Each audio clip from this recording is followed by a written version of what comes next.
To cut the long story short, in my mind, my last series was the South African series in India. After that, it's pretty easy to judge why I went to Zimbabwe and all of that. And because of all that, finally, I told BCCI officially that I won't be captaining anymore. I'm somebody who believes in our scenario, split captaincy is something that doesn't really work, and it's not something that I had a view upon right now. It was something I always believed in, that with the Indian team, one captainship, one player leading the team in all the formats is something that's very crucial. And now that I can't be the test captain, since I've quit test cricket, I don't think my views should change. So, it was something that was always in my mind.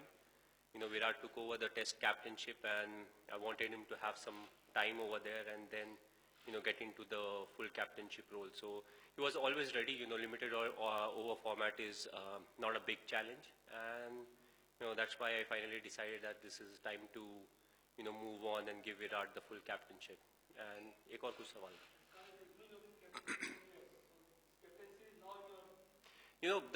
The captainship part, I think the wicketkeeper is always a vice captain of the side, irrespective of whether he's the announced vice captain or not. One thing is there that the field setting is usually given to the vice captain or the wicketkeeper. In this scenario, I'll have to keep a close eye as to what the skipper really wants, as to what are his preferential field positions. When I was the captain and the wicketkeeper, I always knew what I wanted, where I could keep the fielder. So I already had this chat with Virat as to how he likes his fielders, where he wants them to be, because that will have to change in the sense, I'll have to be more aware about, okay, these are the, like in whether he wants the short third fine or he wants it slightly wider, because different people, have different opinions on how they want to use a particular fielder. I was always somebody who liked the, if you have a short third or a short fine, I always preferred it closer to me, so that it's slightly more difficult for the batsman. He has to play a shot to get it through the right side of the fielder. So, all of that, I'll have to adapt. But overall, I don't think much changes. I'll be there to give as many suggestions as possible to Virat as and when required. And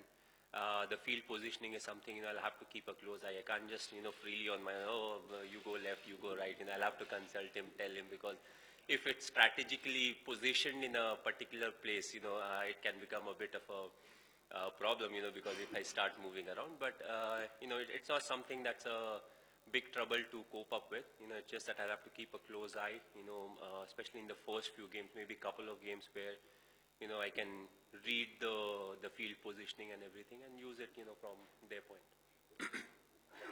What do you think were the high points of your captaincy? Any regrets as captaincy? No, I don't regret anything in life, because what has happened has happened. What doesn't kill you makes you stronger. As far as, the good things are concerned, there are plenty of good things that happen. It's very difficult to pick and say, okay, these were the difficult parts or these were the parts where I really enjoyed it. Overall, it has been a journey for me, the ups and the downs, right from when I started. I went through the good period, I went through the tough period. When I started, there were a lot of senior players in the time, in the side, and as we progressed, there was a time when the senior players had to leave, and we had to make sure that the transition is smoother. And also what really happens at that point of time is you try to groom the youngsters so that they start to perform very quickly. The only good thing is, if you see over the period, once the seniors left us and the juniors came into the side, from that point till now, it's the same juniors who have started to do well. We invested in them, and over the period, they started proving that they are the ones, who will take the legacy forward when it comes to Indian cricket. So, that was a very satisfying thing to see. But overall, it was a journey that I really enjoyed, and it's something that brings a smile on your face. Whether it's the tough periods or the the winning periods. But overall, it's a journey that's